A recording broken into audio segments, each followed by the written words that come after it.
ಅಪ್ಪಯ್ಯವ ನೀನು ಏನು ಅನ್ಯಾಯವನ್ನು ಮಾಡಿಬಿಟ್ಟು ಗೌಪ್ಯ ಲೇಖನವನ್ನ ಕಳಿಸಿಕೊಟ್ರೆ ಅದನ್ನ ಓದಿ ಅರ್ಥೈಸಿಕೊಳ್ಳದೆ ಅನಾಥ ಪರಂಪರೆಯನ್ನು ಉಂಟು ಮಾಡಿಬಿಟ್ಟಿಯಲ್ಲ, ಹಾಳು ಮಾಡಿಬಿಟ್ಟಿಯಲ್ಲ. ಜಾತನೊಡನೆ ಬೇಡವಿಂದು ಮಾತನಾಡದೀಗ, ಜಾತನೊಡನೆ ಬೇಡವಿಂದು ಮಾತನಾಡದೀಗ, ಬರೆದ ರೀತಿಯಂತೆ ನಾಗೈದಿರುವೆ ಖಾತಿಗೊಳ್ಳುವುದೇಕೆ ತರವೇ, ಬರೆದ ರೀತಿಯಂತೆ ನಾಗೈದಿರುವೆ ಖಾತಿಗೊಳ್ಳುವುದೇಕೆ ತರವೇ.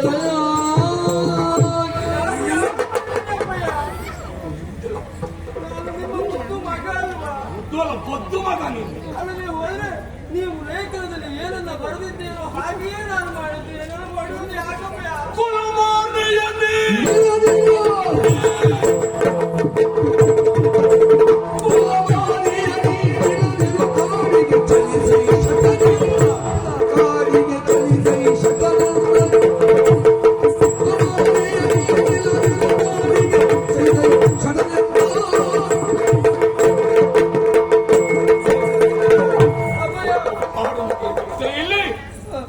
ಸಮರ್ಥನೆ ಬೇರೆ. ಕುಲ ಕುಠಾರ ಪುತ್ರ ರೂಪದ ಜನಿಸಿದಂತಹ ಶತ್ರು ನೀನು. ಮನೆಹಾಳ ನೀನು ನನ್ನ ಮಗ ಅಲ್ಲ, ನಾನು ನಿನಗೆ ಅಪ್ಪನಲ್ಲ. ಇಲ್ಲಿ ನಿನಗೆ ನೆಲೆ ಇಲ್ಲ. ನಡೆಯಾಡುವಿಗೆ ಕೊಡುವುದಾಗೆ ಈಗಲೆನಗೆ ನಡುವೆ ನೈಕಾನನಗೆ ಹೀಗೆ, ಕೊಡುವುದಾಗೆ ಈಗಲೆನಗೆ ನಡುವೆ ನೈಕಾನನಗೆ ಹೀಗೆ, ಬಿಡದೆ ಜನಕ ಗೈದ ನೇಮ ಕೊಡದೆ ಒಳಗೆ ಹೋದ ರಾಮ, ಜಾತನೊಡನೆ ಬೇಡವೆಂದು ಮಾತನಾಡದೀಗ. ನೀವು ನನ್ನನ್ನೇ ಸಿಟ್ಟು ಮಾಡಿಕೊಂಡಿದ್ದೀರಿ. ಮತ್ತೇನು? ನಾನು ಕಾಡಿಗೆ ಹೋಗ್ಬೇಕಾ? ಆಗ್ಲಿಯಪ್ಪಯ್ಯ, ನನಗೂ ಗೊತ್ತುಂಟು. ರಾಮಾಯಣದಲ್ಲಿ ದಶರಥ ಚಕ್ರವರ್ತಿ ಮಗನಾಗಿರುವಂತಹ ಶ್ರೀರಾಮಚಂದ್ರ. ಪುರಾಣಕ್ಕೆ ಬಾಯಿ ಹಾಕಿ ಸತ್ಯವೋ ನೀನು? ಹಳೆಯ ವಿಷಯ ಬೇಕಿದ್ರೆ ಅಲ್ಲೇ ಬಾಯಿ ಹಾಕಿದಲ್ವ? ಅಲ್ಲೇನಾಯ್ತು? ದಶರಥ ಚಕ್ರವರ್ತಿ ಮಗನಾದಂತಹ ಶ್ರೀರಾಮಚಂದ್ರ ಪಿತೃವಾಕ್ಯ ಪರಿಪಾಲನೆಗಾಗಿ 13 ವರ್ಷ 14 ವರ್ಷ ಪುರಾಣ ನನಗೆ ಹೇಳ್ತೀಯ ನೀನು? ಹೇಳಿ. 14 ವರ್ಷ ವನವಾಸಕ್ಕೆ 14 ವರ್ಷ ವನವಾಸಕ್ಕಾಗಿ ಹೋದ್ರಂತೆ.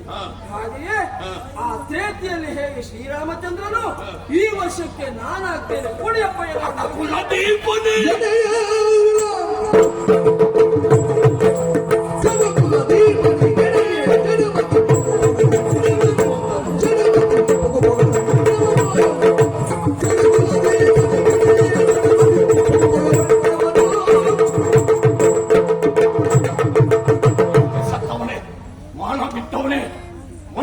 ಪುರುಷೋತ್ತಮ ಶ್ರೀರಾಮಚಂದ್ರ ಎಲ್ಲಿ? ಹಣೆ ಬರಗಿಟ್ಟ ನೀನೆಲ್ಲಿ? ಬರೆದಂತ ಲೇಖನವನ್ನು ಅರ್ಥೈಸಿಕೊಳ್ಳದೆ ಇತ್ತು ಅನ್ಯಾಯ ಮಾಡಿದಂತ ನಿನ್ನಂತವ ಇದ್ದರೆಷ್ಟು ಸತ್ತರೆಷ್ಟು. ಸಿಟ್ಟಿವಲಿದು ರಾಮ ಜನಕ ನಷ್ಟಗೈದ ಸತಿಯ ಸುತರ, ಸಿಟ್ಟಿವಲಿದು ರಾಮ ಜನಕ ನಷ್ಟಗೈದ ಸತಿಯ ಸುತರ, ಇಷ್ಟನೊರೆಯೇ ಕಾಯತಿರವೆ ಪಟ್ಟನೆ ಕಲಿಯರಗುವೆ, ಇಷ್ಟನೊರೆಯೇ ಕಾಯತಿರವೆ ಪಟ್ಟನೆ ಕಲಿಯರಗುವೆ. ಕಡಿತೀರಪ್ಪಯ್ಯ?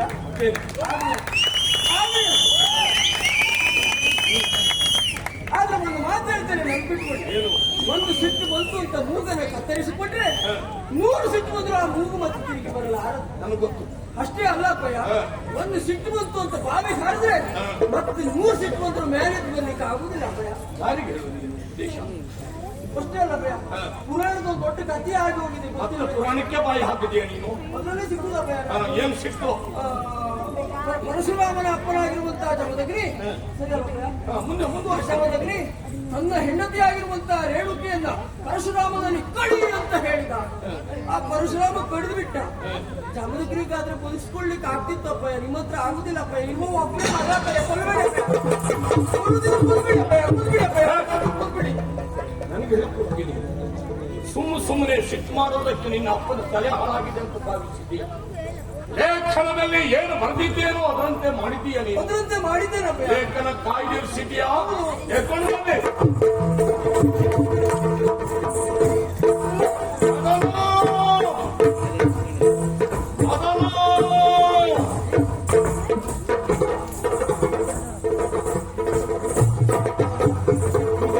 ಕರುವಿನ ಹಾಗೆ ಸುತ್ತ ಹಾಕ್ತಾನೆ. ನೀವು ಹುಡುಕ್ತಾ ಇದ್ದೀರಾ?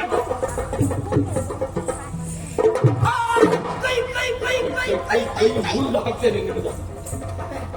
ನಾನೇ ಬರೆದ ಲೇಖನ ಹೌದು. ಸರಿಯಾಗಿ ಓದಿ ಹೇಳ್ತೇನೆ. ತಲ್ಕಳಗಾಯ್ತು ಅಪ್ಪಯ್ಯ, ತಲ್ಕಳಗಾಯ್ತು. ತಲೆ ಕಲಿಗಾಯ್ತು ಯಾರಿಗೆ? ನಿಮ್ಗಲ್ಲ ನನಗಲ್ಲ, ಲೇಖನ ಲೇಖನ. ಶ್ರೀಮತ್ ಸಚಿವ ಶಿರೋಮಣಿ ದುಷ್ಟ ಬುದ್ಧಿ ನನ್ನ ಅಪ್ಪಯ್ಯ. ನನ್ನ ಪ್ರಿಯ ತನ್ನ ಸುತ ಮಗ ಮದನಂಗೆ ಮಿಗೆಪರಿಸಿ ನೇಮಿಸಿದ ಕಾರ್ಯ ಆಜ್ಞಾಪಿಸಿದ್ದು ಆನಂದಿಸಿದ್ದು ಈ ಚಂದ್ರಹಾಸ ಮಹಾಹಿತಂ ನಮಗೆ. ಮಹಾಹಿತಂ ನಮಗೆ. ಆ? ಮಹಾಹಿತಂ ಯಾರು ಹೇಳಿದ್ದು? ಮಹಾ ಅಹಿತಂ ಮಹಾಹಿತಂ ಸವರ್ಣ ಗೀತ ಸಂಧಿ. ಅಪ್ಪಯ್ಯ ಅಪ್ಪಯ್ಯ, ನಿಮ್ಮ ಸವರ್ಣ ದೀರ್ಘ ಸಂಧಿ ಒಳಗೆ ನಾನು ಬೆನ್ಸಂಧಿ ಎಲ್ಲ ಹೋಯ್ತಾ? ಸಂಧಿ ಕರ್ತೇನೆ. ಸಾಮಾನ್ಯದವನಲ್ಲ. ಸಾಮಾನ್ಯನಲ್ಲ. ಮುಂದೆ ನಮ್ಮ ಸೀಮೆಗೆ ಅರಸಾದ ಹೊತ್ತುಗಳಿಗೆ ಬಂದ ಬಳಿಕವನ ಕುಲಗೋತ್ರ ವಿತ್ತ ವಿದ್ಯಾ ವಯೋ ವಿಕ್ರಮಂಗಳ ನೀ ನೋಡುತ್ತಿರದೆ ಕೊಡು ವಿಷವ ಮೋಹಿಸುವಂತೆ ಬಾಲಕಗೆ ಉತ್ತರವತ್ತು.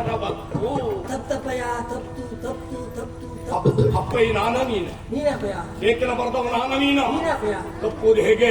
ನೀನು ತಪ್ಪಿದ ಅಪ್ಪಯ್ಯ. ನೀ ತಪ್ಪಿದಲ್ಲ, ನಾ ತಪ್ಪಿದಲ್ಲ. ಲೇಖನದಲ್ಲಿ ಓದೋದು ತಪ್ಪೋಯ್ತಪ್ಪಯ್ಯ. ಹೊತ್ತುಗಳೆಯದೆ ಬಂದ ಬಳಿಕವನ ಕುಲಗೋತ್ರ ವಿತ್ತ ವಿದ್ಯಾ ವಯೋ ವಿಕ್ರಮಂಗಳ ನೀ ನೋಡುತ್ತಿರದೆ ಕೊಡು ವಿಷ ಇಲ್ಲಿ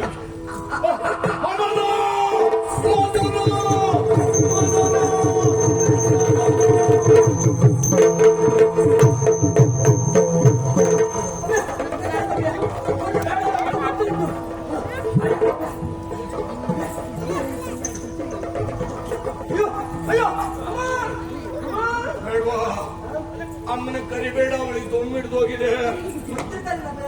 ಬೇಡ, ಅವ್ರ ಸಹವಾಸ ಬೇಡ. ವೈದ್ಯರು ಅಂದ್ರೆ ಯಮಧರ್ಮರಾಯನ ಸಹೋದರನು. ಯಮ ಬಂದ್ರೆ ನಮ್ಮ ಪ್ರಾಣವೊಂದನ್ನೇ ಒಯ್ತಾನೆ. ವೈದ್ಯರು ಬಂದ್ರೆ ನಮ್ಮಲ್ಲಿರುವ ಹಣ ಮತ್ತು ಪ್ರಾಣ ಎರಡೂ ಒಯ್ತಾರೆ. ಅವರ ಸಹವಾಸ ಬೇಡ. ಸೇವೆ ಮಾಡ್ಬೇಕಪ್ಪ. ಎಂತ ಮಾಡ್ಬೇಕು? ಸತ್ಯ ಏನು ಬೇಡ. ನನ್ನಷ್ಟಕ್ಕೆ ನನ್ನನ್ನು ಬಿಡು.